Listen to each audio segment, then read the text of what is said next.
El presidente de Castilla-La Mancha, Emiliano García Paje, estuvo este lunes en la ciudad de Puertollano para 3 actos. El primero en la inauguración del Centro de Educación para Adultos Antonio Machado, con esta placa que aquí lo conmemora de este 14 de septiembre. El segundo en la variante del Minero, en la Nacional 420, en la que la Junta de Comunidades de Castilla-La Mancha ha participado en ese presupuesto para la reconstrucción de ese asfaltado. Y tercer acto de la agenda del presidente de Castilla-La Mancha en Puertollano, una reunión en el Museo Cristina García Rodero junto a la alcaldesa Isabel Rodríguez. Y Más Televisión acompañó a Emiliano García Paje a lo largo de este lunes en la ciudad industrial.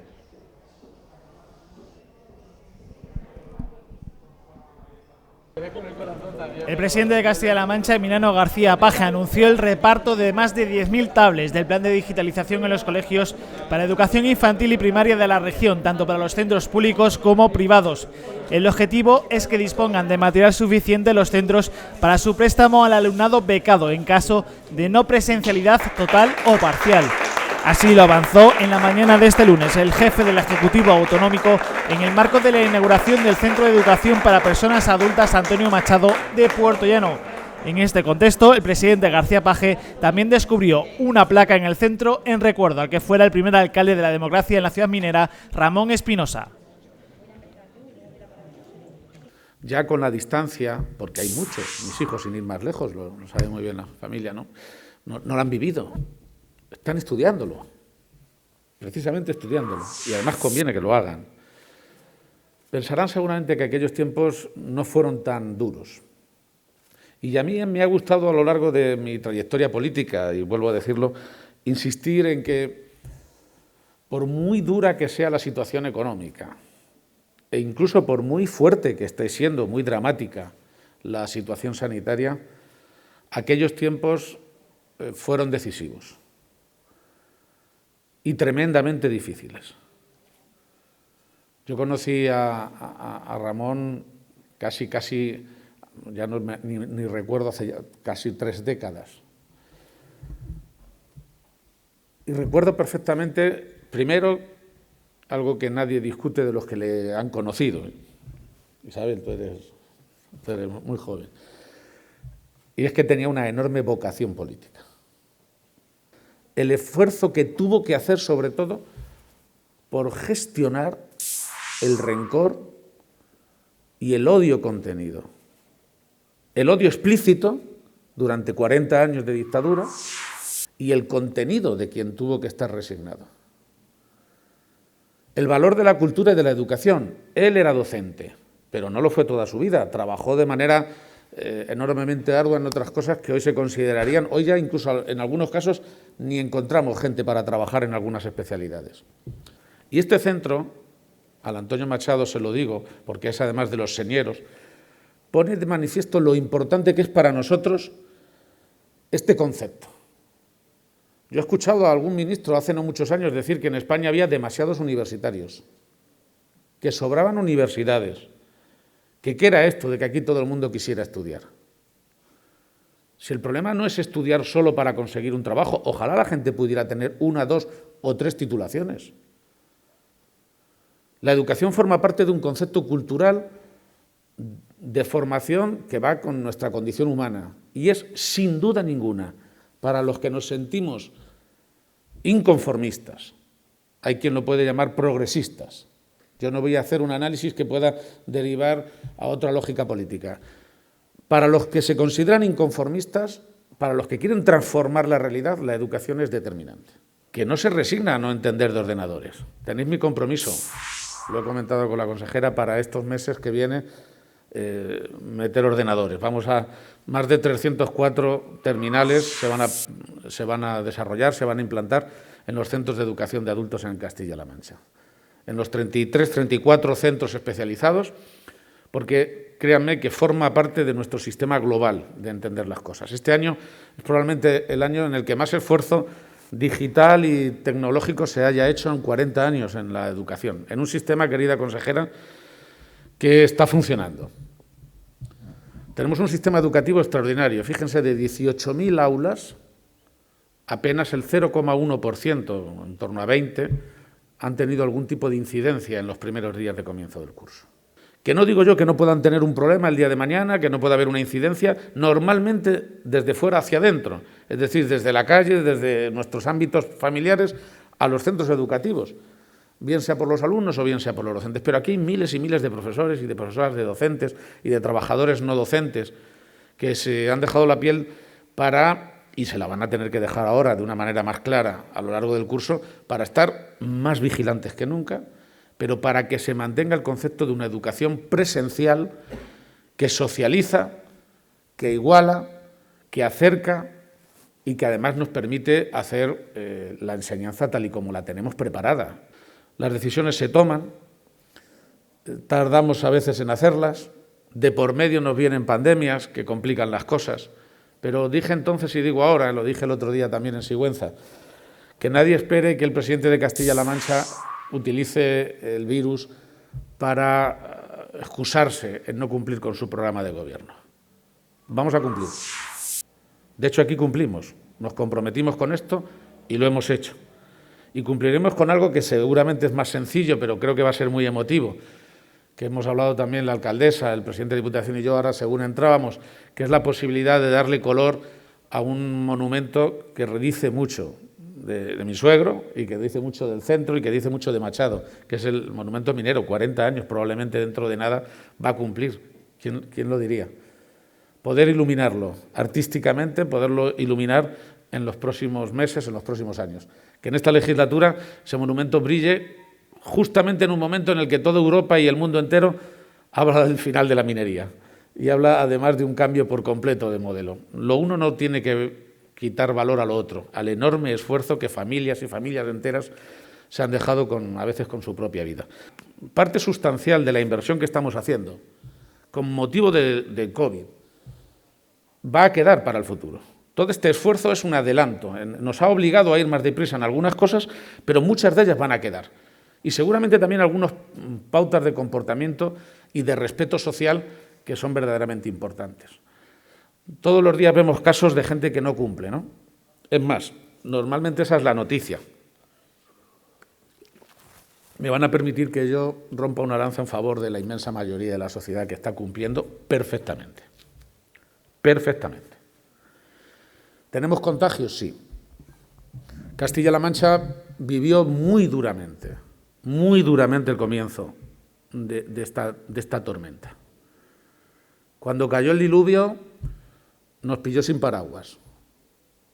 A todos. Y en todo el mundo, ¿eh? Las reacciones luego han sido muy distintas. Hay quien sigue sin él, como puede ser Trump, y algunos otros que han tenido que cambiar sobre la marcha de opinión.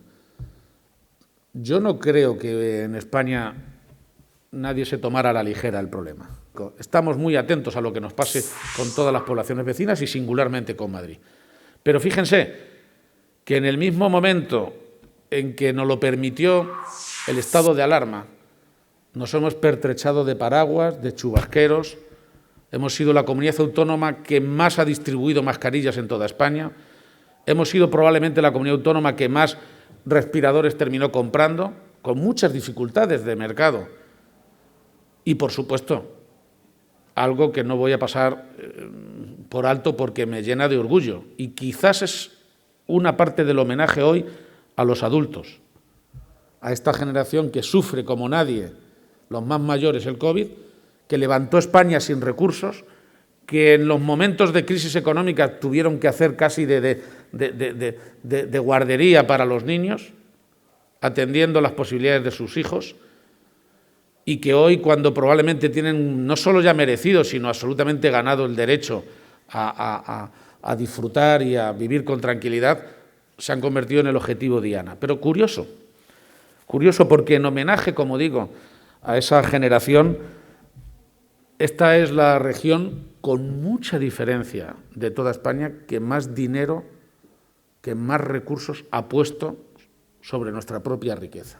Es que cuando se plantee la existencia de esa vacuna, haya suficiente capacidad y coraje en el planeta como para que no tengamos que ni pelearnos por las vacunas, para que puedan llegar a toda la sociedad, para que puedan llegar a todo el mundo y que no sea objeto del peor mercadeo, que sería seguramente más inmoral hoy que ya lo es habitualmente.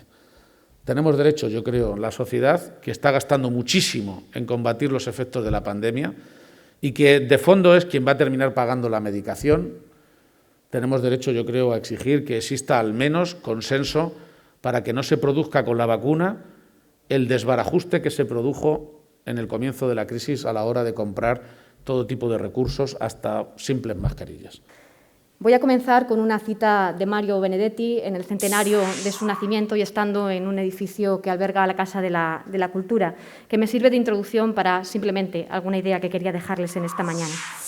Me gusta la gente que vibra, que no hay que empujarla, que no hay que decirle que haga las cosas, sino que sabe que hay que hacerlas y que lo hace. La gente que cultiva sus sueños hasta que esos sueños se apoderan de su propia realidad. Quería entrar así porque así pienso que fue la gente que hizo posible la democracia y la libertad en nuestro país, que es lo que hemos tratado de reflejar en esa humilde placa a la entrada de este edificio. La gente de uno y otro signo político que hicieron posible que posturas irreconciliables fueran conciliables y que dejaron a un lado las cosas que no unían a los unos y a los otros para poner todo aquello que les unía, que fue la democracia y la libertad en nuestro país. Con ese sencillo homenaje que hemos descubierto al inicio de esta infraestructura, de esta Casa de la Cultura, y ese acuerdo plenario adoptado por todos los grupos políticos, simbolizamos el agradecimiento de la actual corporación a quienes nos precedieron y a quienes hicieron posible la ciudad que hoy todos tenemos.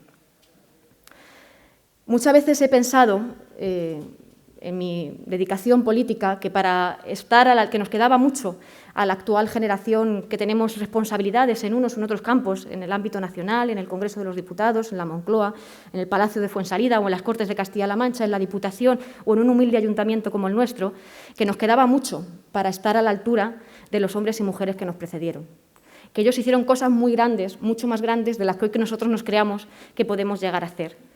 Que seguramente nosotros lo tuvimos mucho más fácil gracias a ellos, y hacer obras, infraestructuras, reinaugurar casas, fue mucho más sencillo de lo que ellos lo hicieron entonces, incluso cuando estamos sometidos a planes de ajuste y tenemos problemas financieros.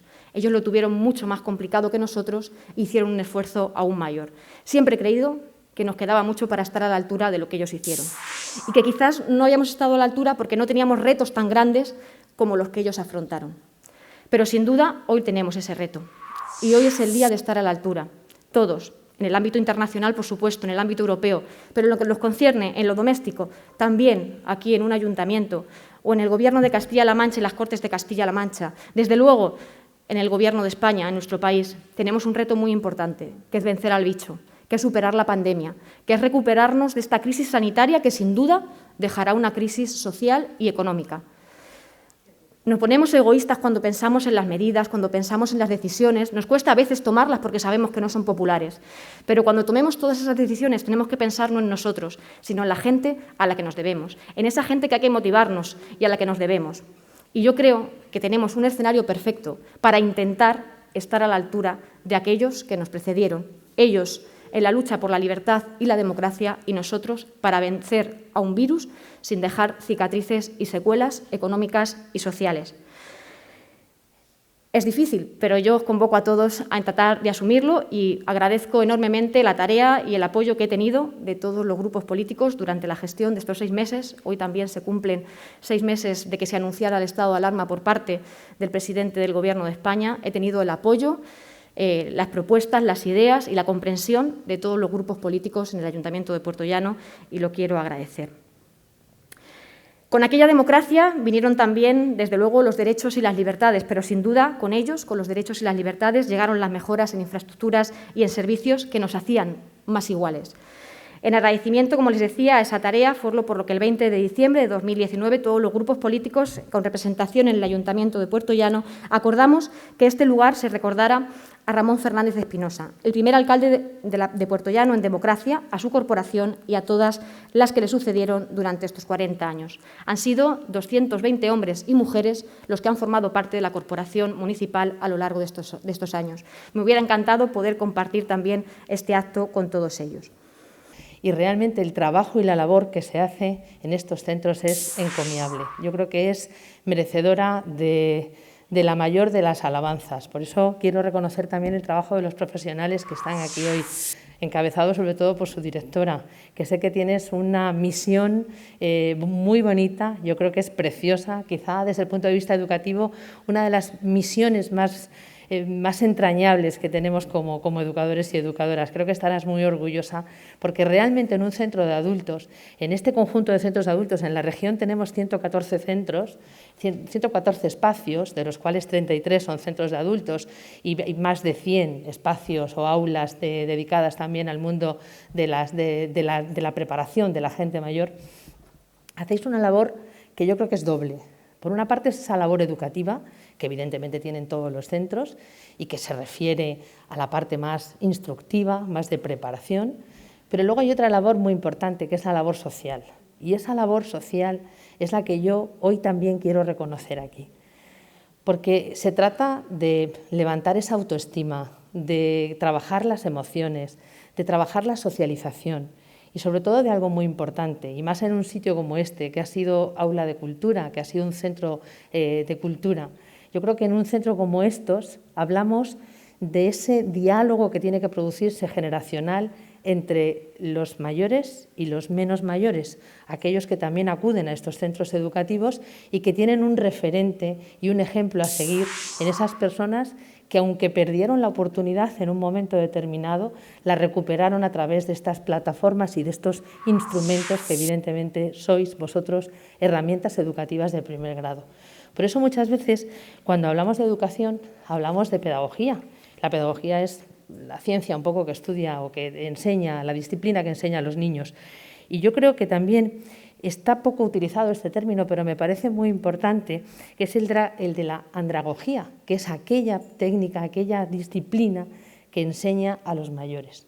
Yo creo que esta labor, que a veces no se reconoce tanto, es importantísima, porque además creo que educar sobre todo en un centro como estos, es establecer ese camino del aprendizaje que no acaba nunca, que no concluye y que cada uno decide en qué estación se para y en qué estación vuelve a incorporarse. Y en ese sentido, esa es la grandeza que tienen estos centros. Unos centros que ofrecen desde el punto de vista educativo una versatilidad tremenda, porque de la misma manera que cubren las expectativas de titulación de unos alumnos que pudieron perder ese tren educativo y que lo retoman aquí, también puedes titular para acceder a formación superior o a formaciones de formación profesional, pero de la misma manera también hay clases de encuentros de lectura, encuentro con la lectoescritura, alfabetización. Es que es tan amplia la gama de posibilidades que ofrecen estos centros que yo creo que por eso es también lo bonito, lo grande y lo magnífico que tienen en este momento. Dedica al pueblo de Puertollano este edificio y su remodelación y el nuevo uso que va a tener como centro de educación de adultos a quienes lucharon, pelearon por la democracia y, desde luego, para dar lugar a lo que ha sido, lo repetimos reiteradamente, pero no siempre se entiende bien por todos, el periodo más fructífero de nuestra historia como país, en paz y en libertad. A mí siempre me gusta recordar que la memoria colectiva de la transición está vinculada fundamentalmente a los grandes personajes, al rey emérito, ahora, como bien saben, un tanto cuestionado, desde luego a Adolfo Suárez, a Santiago Carrillo, a Manuel Fraga, a Felipe González, a Alfonso Guerra, a tantos y tantos que todos en nuestro imaginario colectivo hemos reconocido como los artífices de la transición y, por tanto, del desarrollo y fortalecimiento democrático de nuestro país. Pero es, no digo injusto, pero sí limitado reducir exclusivamente ese ámbito de reconocimiento a la gran aventura de la democracia en España solo a esos personajes. Porque olvidamos que en los pueblos estaban unos ciudadanos que fueron los que fortalecieron también la transición y los que hicieron posible la democracia. Solo con la actitud de los grandes líderes nacionales que aparecían en los telediarios de la televisión española no hubiera sido posible haber conseguido esa gran historia, ese gran hecho como es la transición. Fue necesario que en cada pueblo, en cada rincón de cada provincia de nuestro país, hubiera gente, hubiera hombres y mujeres dispuestos a pasar página, sin olvidar, pero desde luego a no intentar cobrarse ninguna factura pendiente de otra época. Y esa gente es hoy a la que estamos celebrando, y de manera principal a quien fue el primer alcalde democrático, que ganó las elecciones en Puerto Llano, que dio lugar a un gobierno de izquierdas y que sin duda inició un proceso de transformación, de cambio, de mejora de la ciudad, sin ningún ánimo de mirar atrás, sin ninguna revancha y sin ningún deseo de pasar ni de cobrar ninguna factura pendiente. Ese es el gran éxito de esta transición, que no solo se hizo desde Madrid, desde el Congreso, desde la Zarzuela, desde la Moncloa, sino que se hizo también en cada pueblo, en cada barrio, por gentes que estaban absolutamente dispuestas a perdonar, aunque no a olvidar. Por tanto, creo que es justo y que ha demostrado una gran altura política, una gran inteligencia, esta corporación que tú presides, en su conjunto, de todas las fuerzas políticas, para, por unanimidad, cosa difícil en estos tiempos, dedicar este edificio a quienes tanto hicieron porque hoy podamos, a pesar de las dificultades, vivir mucho mejor que lo hacían ellos en aquella época. Hay quien piensa que la política se inicia cuando llegan ellos, pero lo cierto es que es sobre los cimientos, sobre la base del trabajo de los que nos precedieron, que hoy podemos tener un país consolidado plenamente y democrático. A mí me gusta mucho una frase de Bernard de Chartres, que dice: somos como enanos que cabalgamos a hombros de gigantes. Y si podemos ver más y más lejos, no es por nuestra altura, sino porque otros, antes que nosotros, hicieron el trabajo que nos permite a nosotros llegar hasta ahí. Tras la inauguración del CEPA de la localidad, el presidente, acompañado por la consejera de Educación, Cultura y Deportes, Rosana Rodríguez, el consejero de Fomento, Nacho Hernando, la alcaldesa de la ciudad, Isabel Rodríguez, y el presidente de la Diputación Provincial de Ciudad Real, José Manuel Caballero, visitaron la remodelación de la Ronda Este de Puerto Llano, que contó con una inversión cercana al 1 millón de euros y que soporta diariamente más de 760 camiones de gran tonelaje. Al acabar esta visita, Emiliano García Paje se reunió con la alcaldesa de Puerto Llano, Isabel Rodríguez, en el Museo Cristina García Rodero para tratar asuntos de interés de la ciudad industrial.